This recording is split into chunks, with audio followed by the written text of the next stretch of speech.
Assalamualaikum warahmatullahi wabarakatuh. Perkenalkan nama saya Yogi. Jadi pada video kali ini kita akan membedah statistik pada artikel internasional. Nah, artikel internasional yang akan kita bedah ini dia. Judulnya itu Strategic Role of Information, Knowledge and Technology in Manufacturing Industry Performance. Jadi penulisnya itu Purnendu Mandal Kalol Bakci. Namanya susah amat. Ya, dan rekan-rekan lain ya. Itu dia. Jadi, artikel ini teman-teman bisa akses di website emerald.com. Jadi teman-teman bisa akses ini dia. Di sini. Nah, ini dia. Ini judulnya ya. Strategic Role of Information bla bla bla bla seperti itu. Jadi ini kita lihat bahwa artikel internasional ini tanggal publikasinya itu 11 Juli 2016. Kita lihat artikel ini kalau di skimagojr.com dia ini H-indeksnya 103, dia Q1 ya. Kita lihat di sini Q1. Kita bisa lihat di sini Q1. Dan artikel tersebut juga terindeks Scopus. Kita bisa lihat di sini. Nah, ini dia. Nah, ini kan teman-teman bisa lihat nih Industrial Management of Data System. Ini nama jurnalnya. Teman-teman bisa cek di sini. Dia skor Scopus nih. Ini ada skor ya, ada skornya seperti ini. Citasi skor citasi. Jadi dia juga terindeks Scopus. Dan tadi Q1. Wah. Jadi penelitiannya ya biasanya katanya kalau Q1 tuh luar biasa, keren. Ya keren lah. Nah, kita langsung aja membedah modelnya seperti ini. Jadi modelnya. Teman-teman bisa lihat di artikelnya ya. Kita lihat model yang beliau ajukan itu seperti ini. Nah, ini dia. The proposed SEM model SEM yang diajukan. Jadi dari model ini teman-teman bisa hitung ada 6 variabel. KMS 1, TMS 2, 3, 4, 5, 6. Nah, ada 6 variabel. 6 variabel. Nah, sekarang kita mau lihat dulu masing-masing variabelnya berapa jumlah indikatornya. Teman-teman bisa lihat di sini. Nah, ini dia. Nah, jadi di sini bisa kita hitung ternyata misalkan nih, untuk variabel KMS itu ada 4 indikator. Untuk variabel TMS itu ada 4. Tahu dari mana sih 4 ini? Ada 4 item. Nah, untuk size sendiri, untuk variabel size itu dia hanya ada 1 item. Nah, jadi contohnya ada size. Size ini kayak ukuran perusahaan ya. Berarti datanya angka, datanya berdiri sendiri. Jadi dia punya satu indikator aja ya, size itu sendiri. Boleh ya, boleh, buktinya ini bisa. Dan paper-paper lain juga banyak yang menggunakan single indikator. Nggak mesti indikatornya banyak, seperti itu.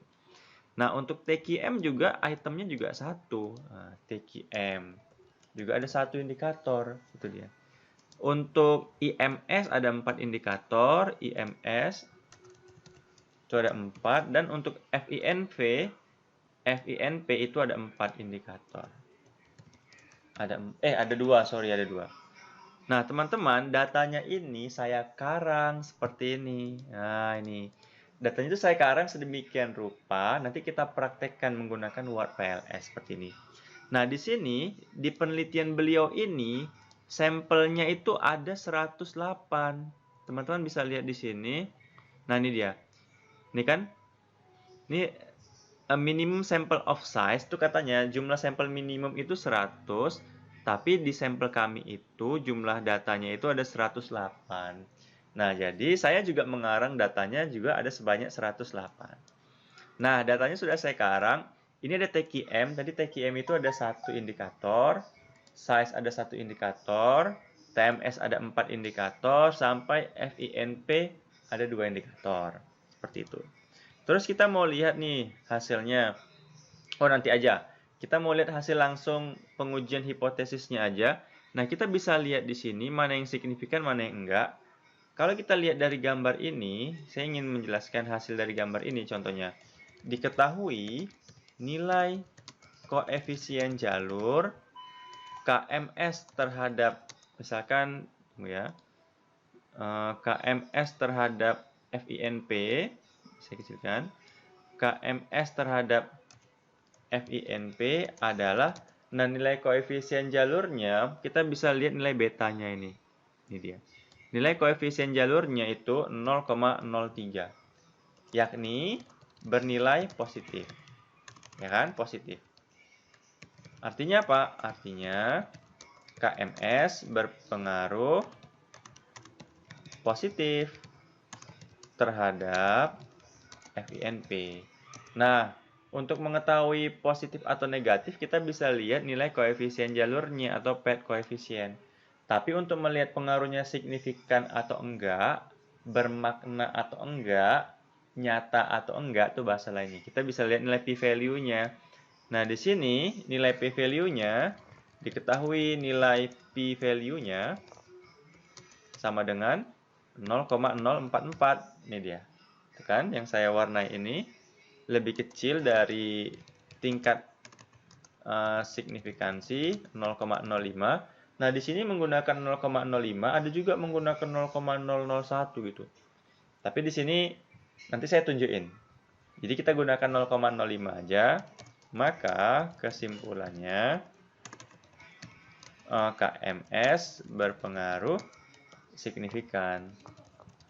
Terhadap siapa? Terhadap FINP. Nah, itu dia. Nah, sekarang gimana untuk TMS? Nah, TMS juga berpengaruh positif terhadap FINP karena nilai koefisien jalurnya juga positif sih 0,23 dan juga signifikan karena p-value-nya di bawah 0,05. Jadi TMS berpengaruh signifikan terhadap FINP karena nilai p-value-nya 0,02 di bawah 0,05. Nah, tapi kalau size itu ternyata juga memberi pengaruh yang positif ya terhadap FINP karena nilai koefisien jalurnya 0,18. Tapi dia nggak signifikan karena nilai p-value-nya itu 0,27 di atas 0,0 di atas 0,05. Sama juga seperti TQM juga berpengaruh positif terhadap FINP, namun dia tidak signifikan karena nilai p-value-nya 0,24 di atas 0,05. Nah, kita bisa lihat pengaruh KMS terhadap TMS itu berpengaruh positif ya dan juga signifikan.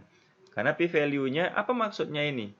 Maksud dari P ini artinya nilai p-value KMS terhadap TMS itu sudah lebih kecil daripada 0,001.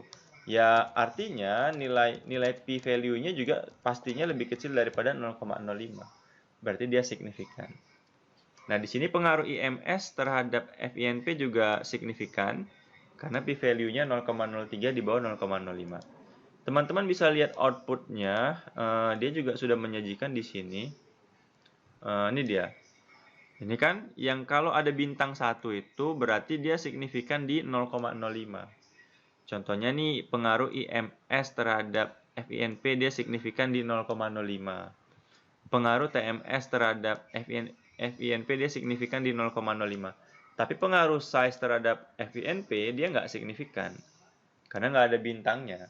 Nah, uniknya ketika pengaruh KMS terhadap TMS itu dia signifikan menggunakan bintangnya 3. Arti bintang 3 itu dia signifikan pada 0,001. Bisa aja, artinya apa? Bisa aja nilai P value KMS terhadap TMS itu nilainya adalah 0,000. Nah, ini dia. Segitu bisa aja. Ya, ini kan artinya juga P-nya sudah lebih kecil daripada 0,001. Seperti itu dia. Nah, seperti itulah hasil dengan WordPLS. Di sini dia menggunakan software WordPLS. Teman-teman bisa lihat di sini ini kan. Penelitian ini menggunakan SAM ya, kemudian dia menggunakan WordPLS versi 3. Seperti itu. Nah, sekarang kita coba praktekkan menggunakan WordPLS. Jadi, data ini pertama kita input dulu ke dalam teks dokumen. Ya, saya buat file namanya teks dokumen data wordpls. Kemudian saya pindahkan datanya di sini, ya, yang ini ya. Oke, saya save, saya close. Kemudian nih wordpls-nya dia ada 5 tahap. Pertama kita buat project-nya dulu. Kita create project dulu di folder D. Saya mau simpan di my YouTube di bawah sini. Di sini. Kita buat aja namanya project wordpls. Oke, kita pilih save. Oke, step 1 selesai. Sekarang masuk ke step 2, langkah kedua. Kita import datanya, read raw data file nih. Kemudian lagi proses, oke. Tunggu dulu. Nah, sudah, pilih next. Kemudian pilih finish. Kemudian pilih OK, pilih yes. Pilih OK. Sekarang proses to step 3, kita proses dulu. Nah, di sini mengecek apakah ada data yang missing atau yang hilang. Kemudian dicek juga untuk keperluan yang lain. Ini kan checking for and correcting zero variance problem. Rupanya nggak ada, aman-aman aja. Kita pilih OK. OK dan pilih yes. Kemudian kita coba gambar model SEM-nya. Kita lihat dulu gambarnya seperti ini, mau kita gambar. Oke, KMS, TMS. Oke, kita coba gambar. Kita pilih create. Di sini ada KMS. Kita pilih KMS, ini dia. Oke, sudah, kita pilih save. Nah, berarti ada 4, kemudian pilih create lagi. Kemudian ada TMS. Oke, ini dia TMS, kita pilih add. Kemudian tadi gambarnya gimana? Oke. Size sama teki. Di sini size. Kita cari. Pilih save sama teki M ya. Di sini teki M.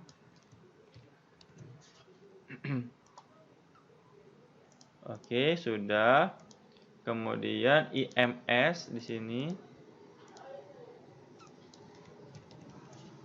Oke, sama FINP. Di sini ada FINP. Oke. Dah. Nah, sekarang baru kita menggambar panahnya. Kita mau lihat dari KMS ke TMS. KMS ke TMS. Kemudian dari semuanya sekarang menuju ke FINP. 1 2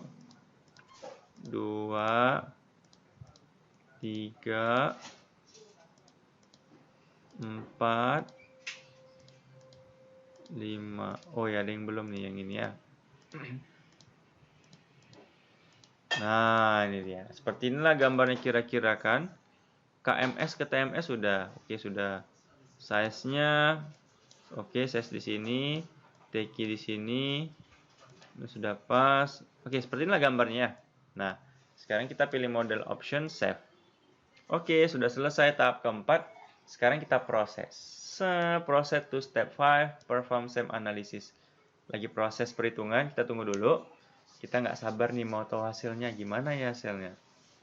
Oke, sabar, sabar.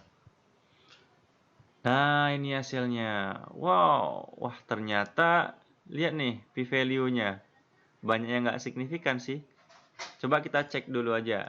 Kita bisa cek kalau di gambarnya kan kurang detail sih. Kita bisa pilih pad coefficient dan p-values. Ini dia. Nah, kita bisa lihat di sini. Dari sini kita bisa lihat kan. Nah, dari sini misalkan kita mau interpretasi yang ini. Kan? Misalkan diketahui nilai koefisien jalur, nama lainnya itu pad coefficient. Pad koefisien jalur KMS terhadap TMS adalah nilai koefisien jalurnya 0,603 kan, yakni bernilai positif. Artinya apa? KMS berpengaruh positif terhadap TMS. Oke, sudah kita artikan ya nilai koefisiennya. Sekarang p-value-nya diketahui nilai p-value adalah, kita lihat di sini. Nah, ini dia. P-value-nya adalah lebih kecil dari 0,001.